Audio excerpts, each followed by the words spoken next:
Hello बच्चों, आज हम पढ़ने वाले हैं कक्षा 4 का हिंदी पाठ 3 किरमिच की गेंद। गर्मी की छुट्टियां थीं। दोपहर के समय दिनेश घर में बैठा कोई कहानी पढ़ रहा था। तभी पेड़ के पत्तों को हिलाती हुई कोई वस्तु धम से घर के पीछे वाले बगीचे में गिरी। दिनेश आवाज से पहचान गया कि वह वस्तु क्या हो सकती है। वह एकदम से उठकर बरामदे की चिक सरका कर बगीचे की ओर भागा। अरे अरे बेटा, कहाँ जा रहा है? बाहर लू चल रही है। दिनेश की माँ मशीन चलाते चलाते एकदम जोर से बोली, परंतु दिनेश रुका नहीं। उसने पैरों में चप्पल भी नहीं पहनी। जून का महीना था। धरती तवे की तरह तप रही थी, पर दिनेश को पैरों के जलने की भी चिंता नहीं थी। वह जहाँ से आवाज आई थी उसी ओर भाग चला। सामने की क्यारी में भिंडियों के ऊंचे ऊंचे पौधे थे। एक ओर सीताफल की घनी बेल फैली हुई थी। क्यारियों के चारों ओर हरे हरे केले के वृक्ष लहरा रहे थे। दिनेश ने जल्दी जल्दी भिंडियों के पौधों को उलटना पलटना आरंभ किया। जब वहाँ कुछ नहीं मिला तो उसने सारी सीताफल की बेल छान मारी। बराबर में ही घूस ने गड्ढे बना रखे थे। ढूंढते ढूंढते जब उसकी निगाह उधर गई तो उसने देखा कि गड्ढे के ऊपर ही एक बिल्कुल नई चमचमाती किरमिच की गेंद पड़ी है। दिनेश ने हाथ बढ़ाकर गेंद उठा ली। लगता था जैसे किसी ने उसे आज ही बाजार से खरीदा है। उसने उसे उलट पलट कर देखा, परंतु कुछ भी समझ में नहीं आया। नज़र उठाकर उसने पास की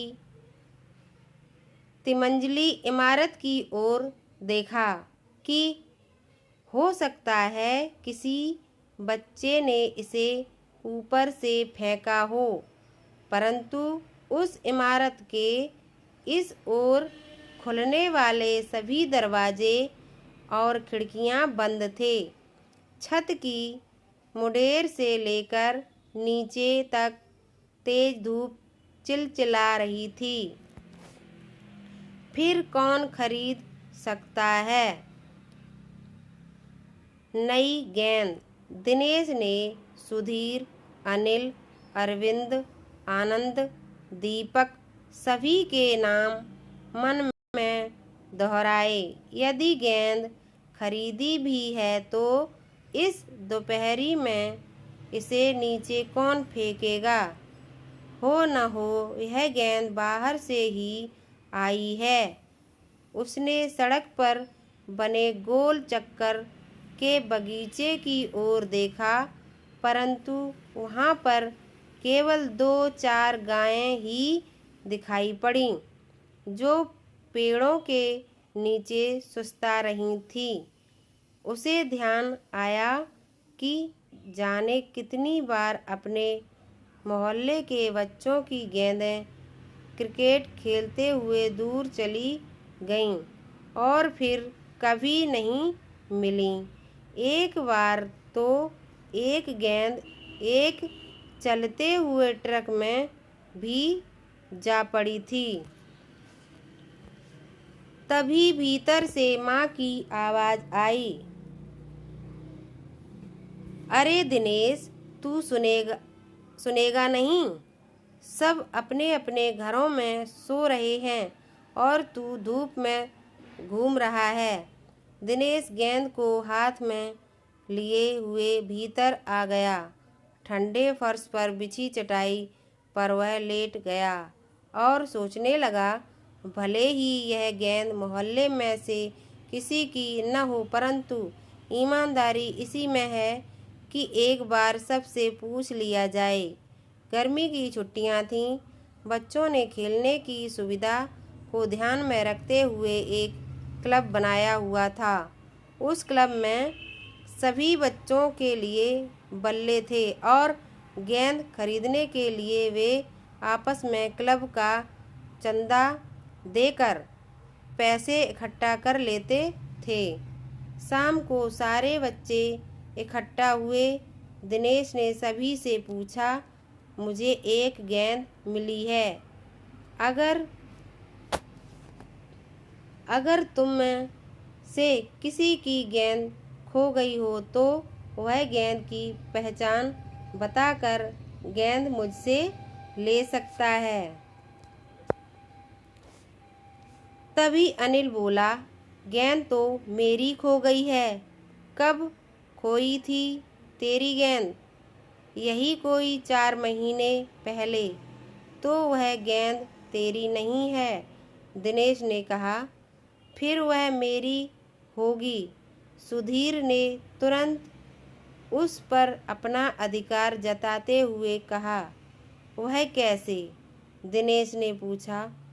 तू मुझे गेंद दिखा दे, मैं अपनी निशानी बता दूंगा। वाह, यह कैसे हो सकता है? दिनेश बोला।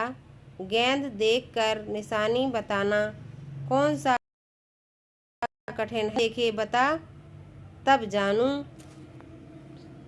तभी ऊपर से दीपक उतर आया। दीपक अपना मतलब सिद्ध करने तथा अवसर पड़ने पर सभी को मित्र बना लेने में चतुर था। गेंद की बात सुनकर दीपक बोला, गेंद मेरी है। कैसे तेरी है?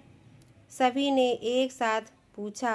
कल ही तो तू कह रहा था कि इस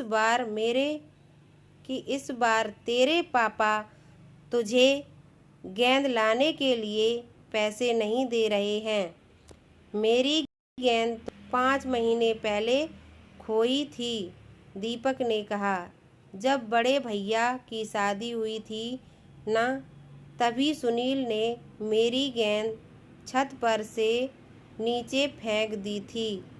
दिनेश अच्छी तरह जानता था कि यह गेंद दीपक की नहीं है। दीपक की गेंद 5 महीने पहले खोई थी और यह कभी हो ही नहीं सकता कि गेंद 5-6 महीने पड़ी रहे और उस पर मिट्टी का एक भी दाग न लगे। दीपक ने कहा, मैं कुछ नहीं जानता। गेंद मेरी है, वह मेरी है और सिर्फ मेरी है। अरे जा जा, बड़ा आया गेंद वाला। क्या सबूत है कि यही गेंद नीचे फेंकी थी? अनिल ने पूछा। दीपक ने कहा, हाँ सबूत है। मुझे गेंद दिखा दो, मैं फौरन बता दूंगा। दिनेश ने देखा कि झगड़ा बढ़ रहा है। गेंद हथियाने के लिए दीपक सुधीर और सुनील का सहारा ले रहा है। वह जानता था कि यदि गेंद दीपक के पास चली गई तो ये तीनों मिलकर खेलेंगे। अच्छा, मैं गेंद ला रहा हूँ, परंतु जब तक पक्का सबूत नहीं मिलेगा मैं किसी को दूंगा नहीं, दिनेश ने कहा। गेंद आ गई। दीपक उसे देखते ही बोला, यह मेरी है, यही है मेरी गेंद। यह लाल रंग का निशान मेरी ही गेंद पर था। वाह, सभी गेंदों पर ऐसे ही निशान होते हैं, अनिल ने दिनेश का साथ देते हुए कहा। दीपक ने फिर जोर लगाया, मैं अपने पापा से कहलवा सकता हूँ कि गेंद मेरी है। अरे जा, ऐसे तो मैं अपने बड़े भाई से कहलवा सकता हूँ की है, अनिल ने कहा। कुछ भी हो, गेंद मेरी है, दीपक ने उसे धरती पर मारते हुए कहा। धरती पर टप्पा पड़ते हुए मेरी गेंद में से ऐसी ही आवाज़ आती थी, मेरे साथ बाजार चल, दुकानों पर जितनी गेंदें हैं सभी के टप्पे की आवाज़ ऐसी ही होगी। अनिल ने फिर उसकी बात काट दी। अच्छी बात है, तो मैं इसे सड़क पर फेंक दूंगा, देखूं कैसे कोई खेलेगा। दीपक ने जैसे ही गेंद को सड़क पर फेंकने के लिए हाथ उठाया कि अनिल और दिनेश ने उसे पकड़ लिया। अब दीपक ने से होते हुए अपना अंतिम हथियार आजमाया। बोला, तो मुझे दे दो, नहीं तो मैं इसके पैसे सुनील से लूँगा। अब तो सुनील, दीपक और सुधीर का गुट मजबूत होने लगा था। तीनों का ही कहना था कि गेंद दीपक की है और उसे ही मिलनी चाहिए। दिनेश तब तक चुप था।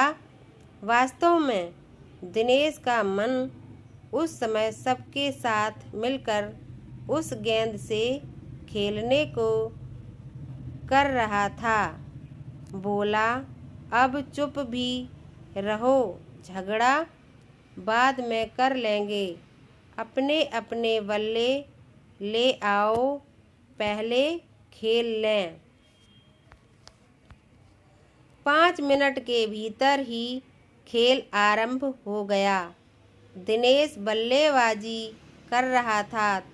अभी 2-4 बार ही खेला था कि वह चमकदार नई गेंद एकदम जोर से उछली और दरवाजा पार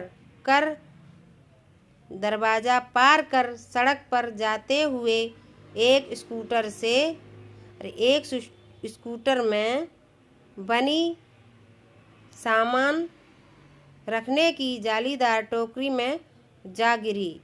स्कूटर वाले को शायद पता भी नहीं चला। तेजी से चलते हुए स्कूटर के साथ गेंद भी चली गई।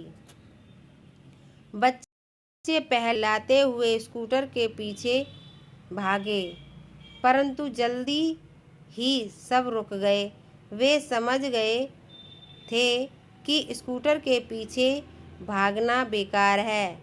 एक पल के लिए सभी ने एक दूसरे की ओर देखा और फिर सभी ठहाका मारकर हंस पड़े। थैंक यू बच्चों।